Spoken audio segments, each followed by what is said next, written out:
Live from Mighty Trapdoor Mansion, high atop Tit Hill, it's We Talk Games Video Power Magazine, featuring Frank Hemlin, Horace Pengrove, William Bentley III, with Stinky the Game Master, TT Schmootkins, Tishka Honeypot, Alex Greenspan, and Cunt Cockbirth. And now We Talk Games!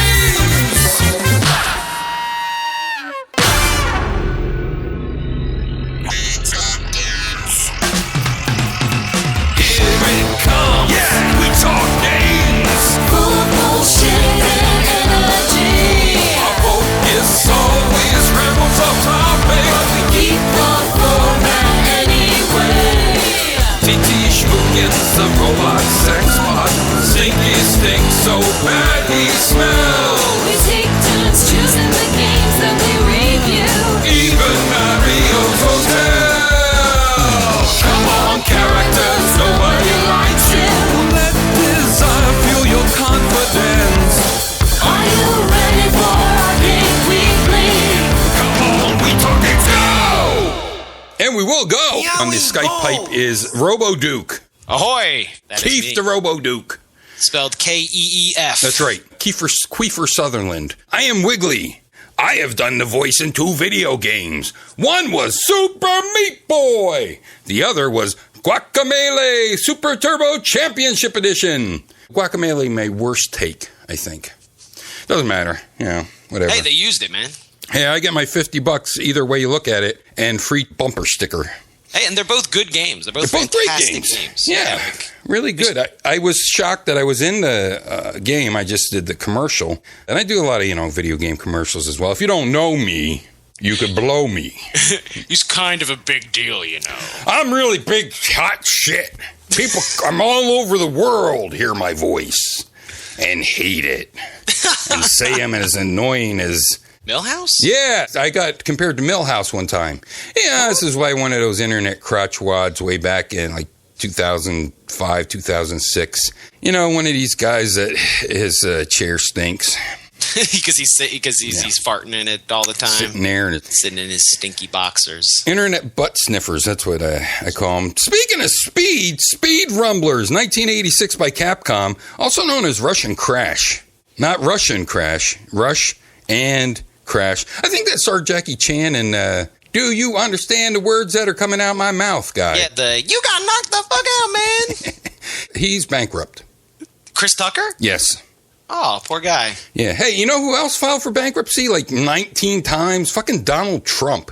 Yes, the billionaire. I think it was 5 or 6 times. That thing that lives under that weird hair animal. Yeah. Speaking of weird hair animals, the reason I'm late today is because I made this entire breakfast, a big spread of vegetarian breakfast, which is, of course, we're recording this at nighttime when I eat breakfast. I bent over for the salt shaker, and by that time, Stinky had already eaten the entire spread I put out. Well, he didn't eat it. He was just holding it in his hands like he was going to take it. I was like, what the hell? And then he dumped it on my head, like in a sitcom. And so then I had to go and wash my toupee. So here we go. Speed Rumblers, 1986 by Capcom. You can find this also on the Capcom Classic Collections, Volume 2 for the PS2 and the Xbox. So Yeah, and there's the one also for the PSP or the Vita, I believe. Capcom Remix, something like that, I believe. Oh. There's another. Yeah, there's another. I have that for the PSP. I don't have the PSP Pita. Yes, tastes good with falafel. Yeah. Well, that's interesting. I'll have to look at my classics because this game is pretty fucking awesome and also pretty fucking hard. Yes. Make sure you set your dip switches to the ability to continue, and also you probably want 7 lives. We'll get into the difficulty. We'll get into this other stuff. First, we do the making mechanics, but a little bit about the title. It's going to be a top-down race shooter that you really don't race very fast, although you can collect speed-ups, you can collect power-ups for your car. But a lot of humor in this game, and you can actually jump out of your car when it's about ready to blow up. There's another game like that. Oh, I know. The one that I'm going to mention in the making mechanics. In fact, it's the first game that I'm mentioning in making mechanics. Give you a little bit of idea what's like this and what came before. 1982 Taito. 1982! Only 4 years before Speed Rumblers. Was it 1986? Yeah, you said earlier on, 1986. I know I said that, but I don't believe me. You don't. Wow, I think the graphics are pretty advanced for 86. So, 82, we had Taito with Frontline. It's like the opposite of what you're doing here. And Speed Rumblers, you drive around in a car most and then walk a little bit, run and... Or not at all. Yeah. I did my best to stay in the car at all times. Of course. But Taito, you're running more. But it's very hard to emulate this unless you have a spinner knob, because you would walk in all directions with a joystick, and then you would fire in 360 degrees around you by spinning a knob, and then you would push the knob to fire your bullets. Whoa. And I can't remember how you did grenades. I don't recall. Very primitive graphics of a person running up screen. Very funny. They were wearing a Devo hat. It was very close to that. But you could jump into a tank, and then you go around in your tank and you do damage. And then when the tank gets damaged, then you have to jump out or else you'll get blowed up with it. And I know it's blown, but I like to say blowed. It's blowed up. Right. And I played that at Pizza Como, where they also would cut cocaine on the pizza boards at night, making the pizza very tasty. Why do I have all this energy? What is with that? I always heard weird rumors about that as a kid, too. Like, oh, if you say this and order this on the phone, they'll put marijuana on your pizza. Oh, wow. Oregano. Yeah, I always remember hearing weird stories about that. Well, it does have to be hot in order for you to get anything out of it when you eat it, so don't ask me how I know that. Also 1982, Data East Bump and Jump. I used to love this title. I played this at Spaceport. Burning Rubber, it was also known as. I never saw it as Burning Rubber. I only saw it as Bump and Jump. Not to be confused with Jump and Bump. That's different. The reason that it reminds me of this is, well, first of all, you're in a vehicle, and you can knock cars around. You don't really want to knock cars around in Speed Rumblers because you'll take damage to your car. You actually have a car life meter. But you do have those same bulldozer with the electric hair razors on the front of them. Sort of see things like that in Speed Guzzlers, Speed Rumblers. Plus, you get rocks. There's rocks on conveyor belts and rocks on other things. Oh, yeah. Like, what's that, like level 2 where the conveyor belts come in? And if you hit the rocks, it's instant death. But if you run into more bigger rocks on the playing field, you just take a little damage. Right. If you run into the walls, the giant mountains. But in Bump and Jump, you also have those cars that dump the rock turds. In front of you, and then you blow up. In front of you. Yeah. Yeah, and sadly in this, you can't make your car jump in the air over gaps and stuff like that, which would be really cool on, I think it's level 2 or 3, where they introduce water hazards into the game in Speed Rumbler. Just got to add in, since we're in 1982. Yes. Depending where you lived in 1981 or 1982, depends on when it was released. And it's not a video game, but definitely an influence on the Speed Rumbler is Mad Max 2, The Road Warrior. Definitely a big influence on this sort of desert wasteland, post-apocalypse, your place Super Joe, Yeah. I don't write down anything about the actual games. My job is the making mechanics and trying to figure out gaming history and stuff like that. Yeah, I look for the interesting, weird tidbits, which I'll have to get into Super Joe when you're finished with the making mechanics. Right on, yeah. It's definitely like a post-apocalyptic Road Warrior feel to it. Especially even with the intro and whatnot. Mm-hmm. Kidnapped, taken away by Zapper. And that's where we're going to talk about the lightheartedness. No, definitely. It's the lightheartedness of what in this day and age would be a gory, violent video game back then. Is like, oh, you ran over the little guy and he flipped over and puffed into a ball of smoke. It's something very heavy, taken very lightly. It is. It's a heavy storyline. Chibi characters too, because they're just tiny little cute guys. Oh, they are tiny. A real shitty pull would be Sarge from 1985 Midway, which is more like just a street tank game. But I wanted to bring up. There's also like a version of Sarge which is like Hidden Sarge or Expose, something like that. But instead of a big grunt Sarge in between scenes that show your victory or whatever, splash screens, it's a topless army lady. Whoa! Yeah, so talk about a reward. That is a reward. And then we had Speed Rumblers in 1986. You might have heard of this game from the fact that we're going to be talking about it. And then from there, I don't know, Carmageddon, other games that are... Oh, yeah, or even Death Race. Even Grand Theft Auto. Right. When did Death Race 2000 come out? The movie? No, the game wasn't really based on the movie, but it certainly ripped off the movie. Oh, I didn't even know. Was this a more recent Death Race 2000 game? Because I know there was also a more recent Death Race movie. No, the problem with this is what caused all these moms' panties in a bunch. From 1976. There you go. That's the spirit. Yeah, Death Race 2000, a controversial video game released by Exidy. That's right. 500 copies of this game, and yeah, I remember you hear a lot about this in a lot of shows that G4, RIP, used to show when they were a video game channel originally. Oh, really? Do you remember that? When they used to have great shows like Icons that would just go in depth about the creators of video games, and you know, instead of just having big boob ladies talk about the latest hottest craze, and you know, who she's now off making movies. Yeah, I know. I'm sorry, I sound like a jerk saying that. I'm sure she likes video games, but who cares? No, she didn't. I don't even know who she is. I only know Chris Hardwick cared about things, and he cares about our show. Yes, he does. And I shit on him. Don't. But I didn't. I caught flack for that. I got a slapback echo from this by one Kyle VonKubik. Even though I wasn't saying anything bad, I just said that, you know, he's a loser and a jerk. No, I didn't say any of that. I'm very proud of him. He made something of himself and got out of a hole what he could have went down the tubes. And instead he made a real success out of himself. He's a cool guy. I just said that when he mentioned our show, he hoped that we would review Robotron. And I just said, I hope we dig deeper than Robotron. And that's not insulting Chris Hardwick. I just said he never listened to the show. So he thinks it's a little superficial like that, you know? Yeah, I mean, we like to bring to light the strange games you may have never knew existed. Yeah, how many people played Speed Rumblers?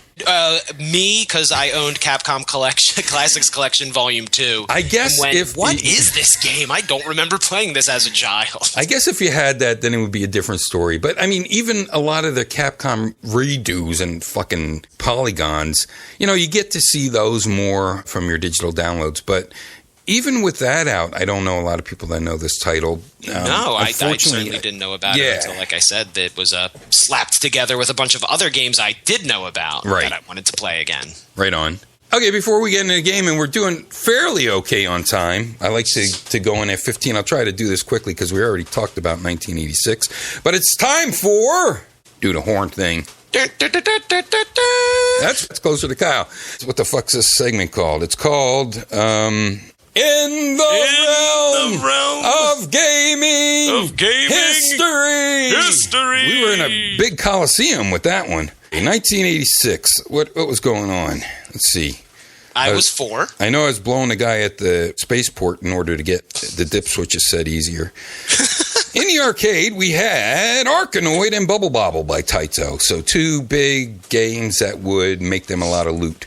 Sega came out with Outrun, so they were pulling more games using that. What the fuck did they call it? Super scale? Yeah, super scaling. Yeah. Super scaler. I guess it was a precursor to the blaster graphics or whatever it was. Oh, yeah, the blast processor. Blast processing, yes. Originally the super scaler. I always talk about the super scaler because the road will scale properly. The parallax goes on and all that. But if you have like a giant rock, it'll be this giant pixel that scales up all choppy-like. Not Sega Genesis choppy, definitely not TurboGrafx choppy when they did Space Harrier. Super Space Harrier actually looks pretty good on the Jenny. But I love that. I love the look of the not perfect scaling of the sprites that decorate the sides of the roads and stuff like that. Yeah, you kids these days call it retro graphics. Yeah, I don't. I call it awesome graphics. It is awesome graphics, and choppy is definitely a word I see thrown around a lot when people use that kind of scaling in even more indie games and stuff. It's definitely, I like it. Even with the sound on the Genesis, it's choppy, it's gritty, and especially even in a Speed Rumbler. Yeah. Yeah, but 1986 is a really big year for Nintendo as well. It was. I'm not there. I got you, though. And the consoles, the 7800 came out 2 years too late. Graphically and controllerly, very inferior to the NES. And the same year, the U.S. had the Sega Master System released as well. Nintendo in Japan released the Famicom Disk System along with Legend of Zelda and the Castlevania on discs. And this surprised me. The Twin Famicom, which is a system I would rather get, although it's probably much more difficult to replace the rubber bands, an all-in-one Famicom and disc system. One unit. Oh, so it was kind of like the VCR DVD of its age. I guess you could say that, yeah. And that was released by Sharp. Console games, we had Metroid and we had Kid Icarus, so 2 big titles for Nintendo. And what else? Jackal was also out that year, as well as 720 Degrees. Oh, yeah. And also Adventure Island, a very great game by Hudson. Yeah. Came out in great series of games. And also the first of what spawned one of my favorite game series on the PC side of things, Space Quest, the Seryan encounter came out in 1986 as well. I didn't want to mention that. You didn't want to mention that? But I'm glad you mentioned it. Good, because I love Space Quest. Okay, well, now we got 15 minutes. We just got to get into the rumbling of the speeds. Yeah, let's talk about the Zapper Gang. Yes, I love how this game starts. Basically, these dudes roll into town, steal all of your friends and family, and you get a nice little shot of the guy zipping by and throwing a knife with a note to leave for you, I guess. Except when you read the note, it doesn't read like anything any man would have left. No.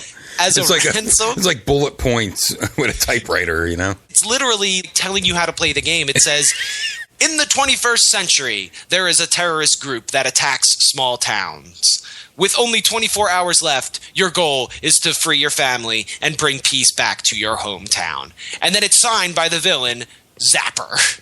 And by the way, 24 hours is wrong because you get 4 minutes per stage. And there's only 7 stages. That's 28 hours. 28 minutes? You ain't going to get through the game in 28 minutes, though. No, this is not an easy game, especially on normal. And set your dip switches to easy even if you want, but give yourself 7 lives. And can you imagine playing it without continues? That's how I started. No continue.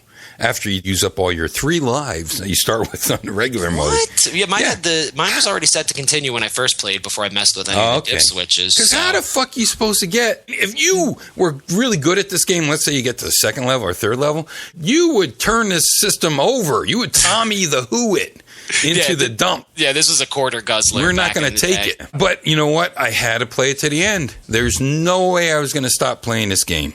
I couldn't get to the end. It just gets really ridiculous later on with more obstacles that instead of just taking damage, you just instantly blow up. Yeah. There's just so much shit on the screen, like all these exploding barrels shooting out of tunnels infinitely, and you gotta almost pixel perfect drive right through there or you're just gonna get blown up. It takes a lot of skill, you know? There's multiple paths, though, and this game is not... Rumble Rally X was another game I wanted to put on there, because you can drive through different areas. There's rocks in Rumble Rally and Rumble Rally X. That was an early title. Yeah, it made me think a bit of like, futuristic RC Pro-Am a little bit, too.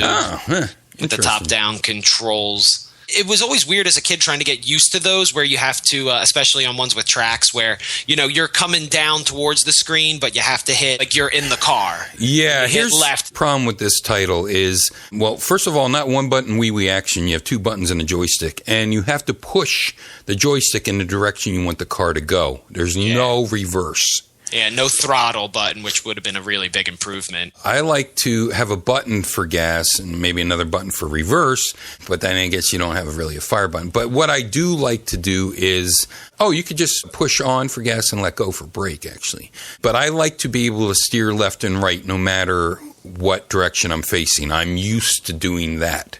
Yeah, I definitely am nowadays. If I could have just had that option to set it to that instead of going the direction you're pushing, I would have felt a lot better about this. Because this game is pretty wide play fields. You can go in any direction. You can go back pretty far. It will eventually clip you from going back too far. And there's little guys like in Metal Slug that are trapped in these...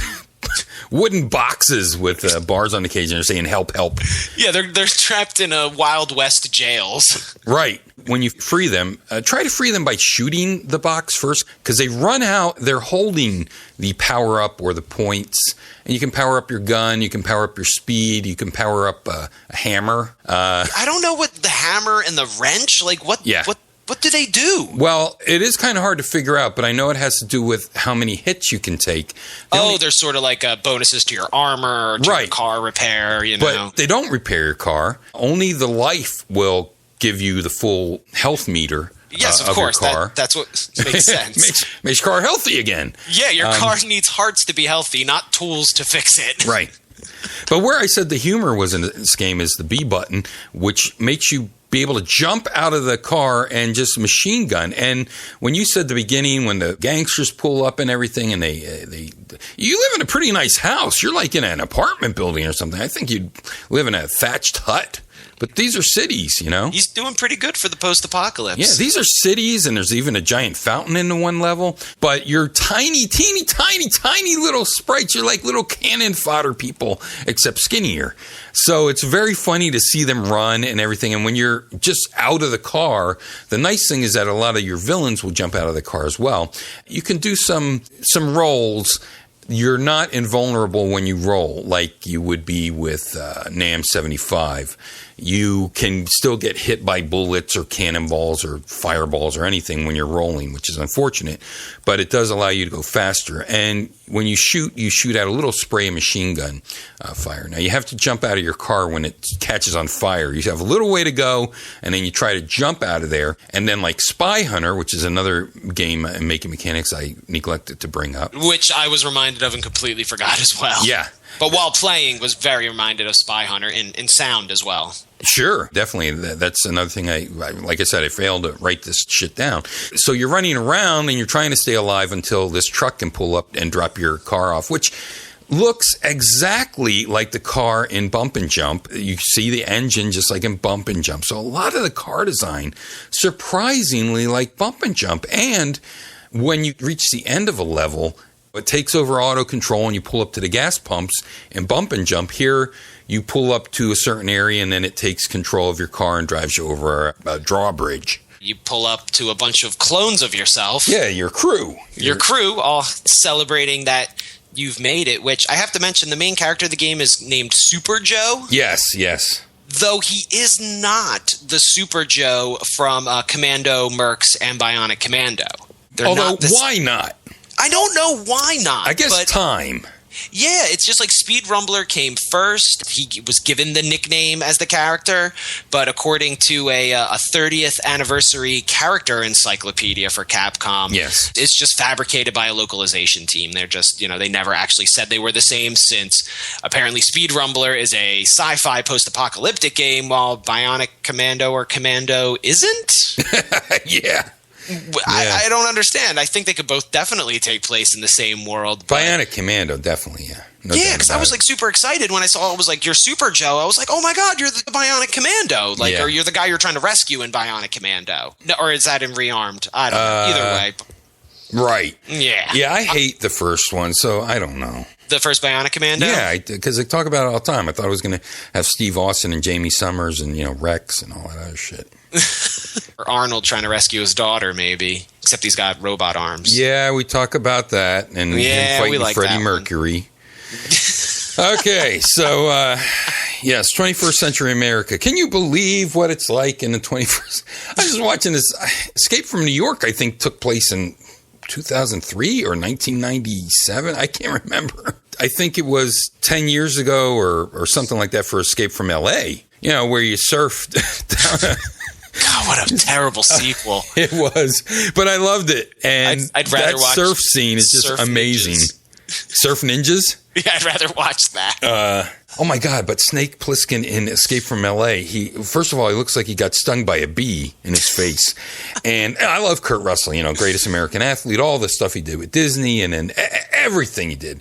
And he works so much with what's his head, the guy that did Big Trouble in Little China. John Carpenter. John Carpenter. And I love his musical scores, his electronic stuff, especially for Big Trouble in Little China. Big Trouble in Little China. Which I saw weird rumors about a sequel.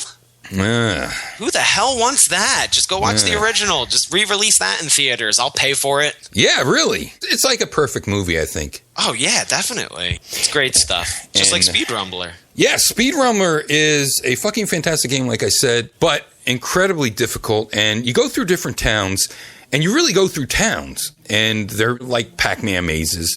But there's different paths you can take. Like you said, you couldn't get past certain ones, and there was ones where you had to be right in the middle of two different spike trucks.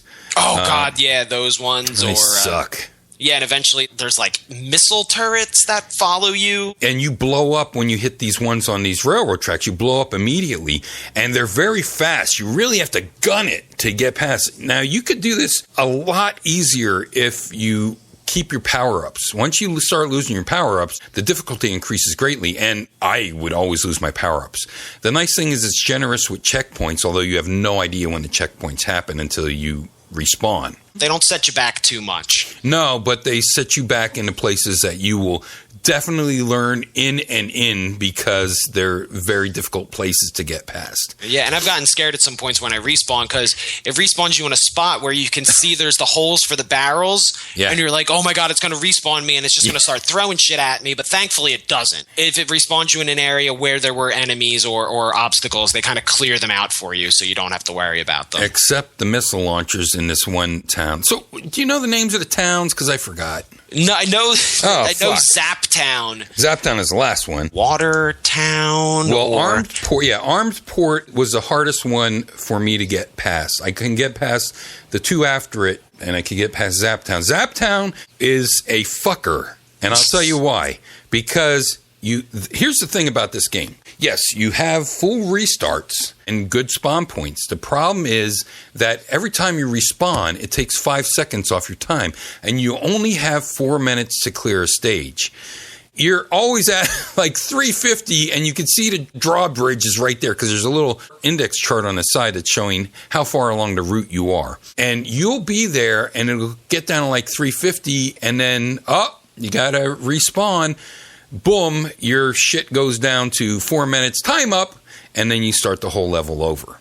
So even though you have many continues, just keep in mind that you only have 4 minutes to get through the level. And the thing that fucks you on Zaptown is that when you get to the end of the level, it's not over. There's a boss in a real tiny square where, I mean, you can't even get to the back of the square because your car has some drift going on, especially if you have a lot of speed. So if you try to just get to the ass end of this little tiny arena to start shooting at the boss machine, which has dudes riding on and it shoots out all different types of bullets and exploding things and whatnot at you.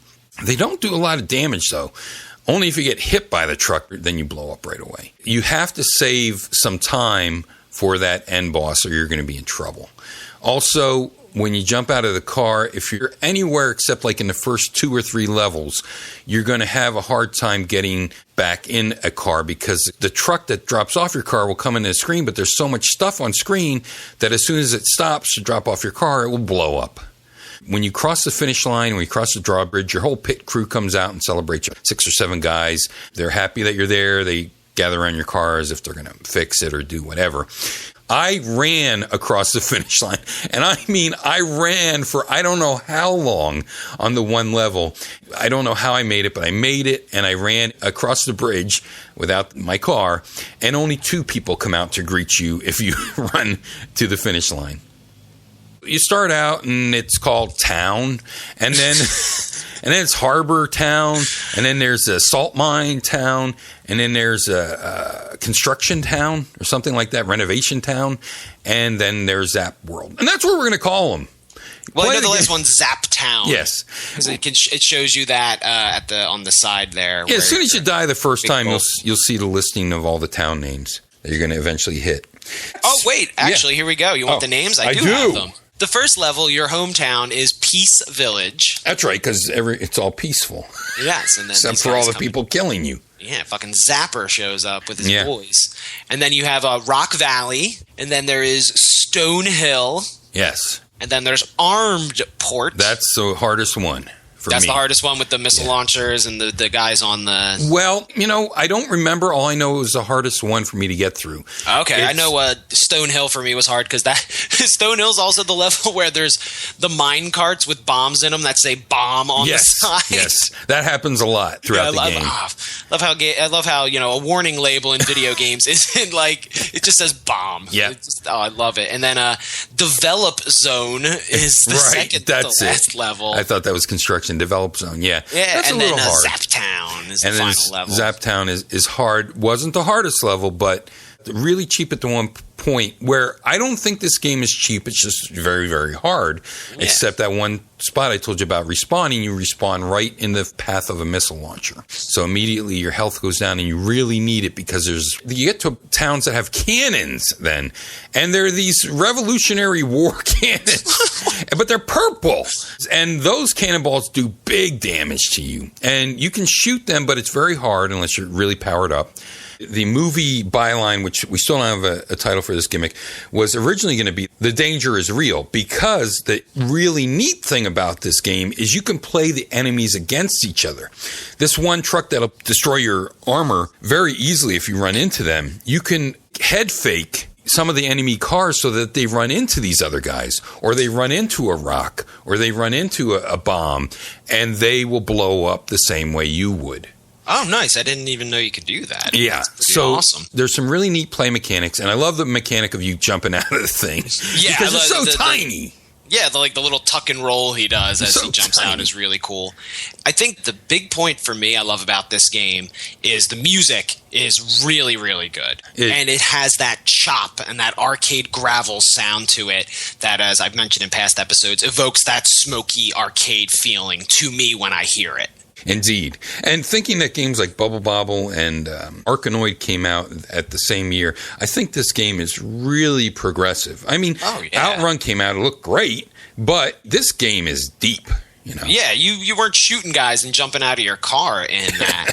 And is it just me, or is there a part in the music on level 1 that it sounds like Sesame Street or the Blues Brothers? Like you're listening to one part, and all of a sudden it's like, and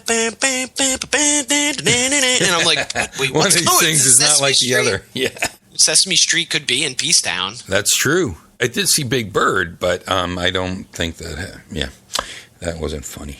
No, you ever see Darth Vader in the audience of Exciting Hour?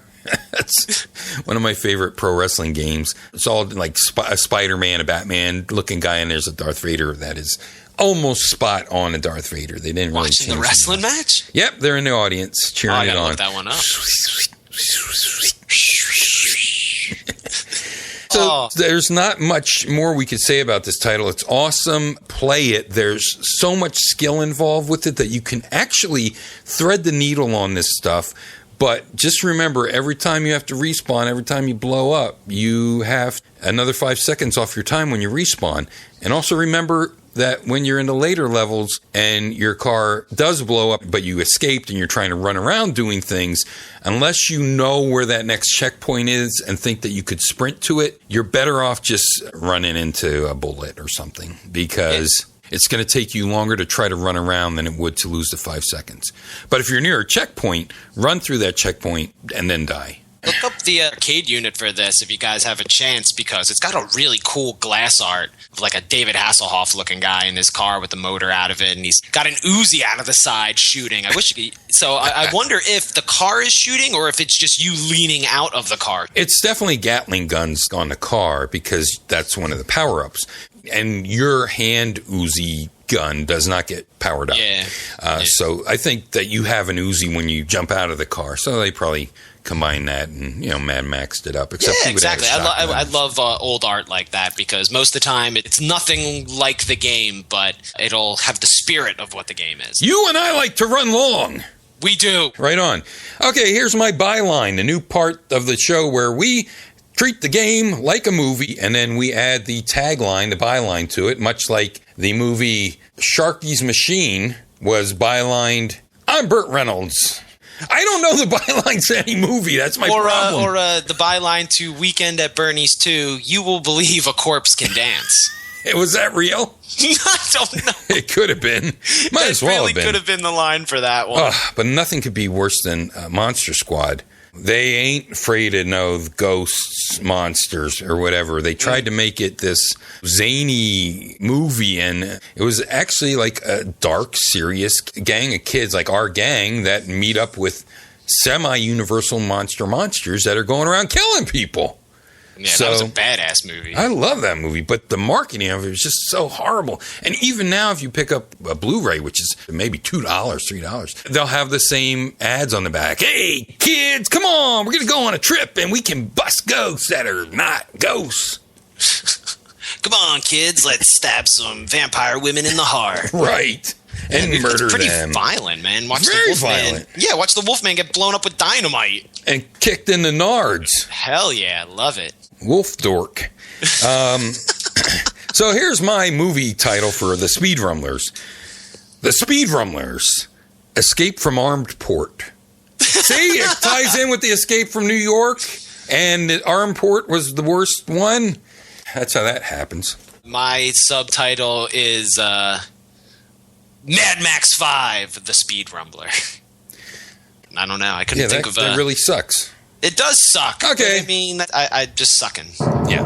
And now here's TT Schmootkins with next week's We Talk Games, Video Power Magazine, Arcade Weekly, Arcade Game Audio Clue.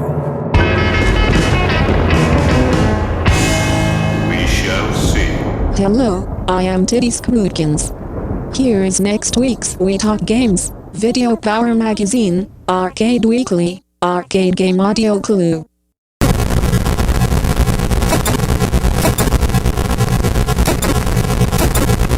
Good luck, dudes.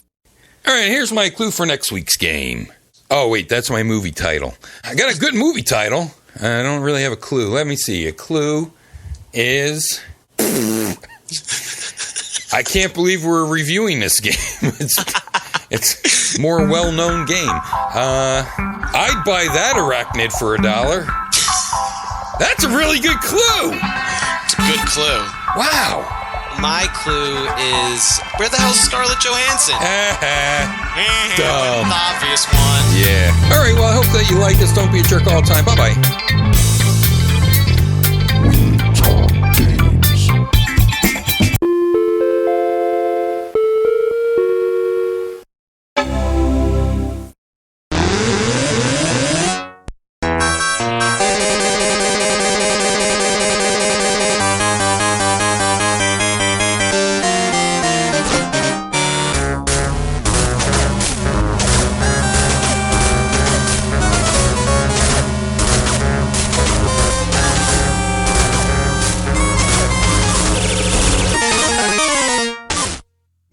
This is so far beyond reality. It's like it pushes the envelope so far. It's shameless exploitation. Where else are you going to see someone disembowel someone, throw his intestines into a rotor of a helicopter, and the guy get yodered up into a delicatessen situation? I mean, it's please. So over the top, it's funny. I mean, it's, in many cases, the special effects are just a pizza hitting the road. But, okay. What's up next for you, Mel? Me? Oh, I'm going to Bulgaria. I'm going to work in Bulgaria. Yeah, shoe salesman. I got a job as a shoe salesman. I love women's feet. I just love them.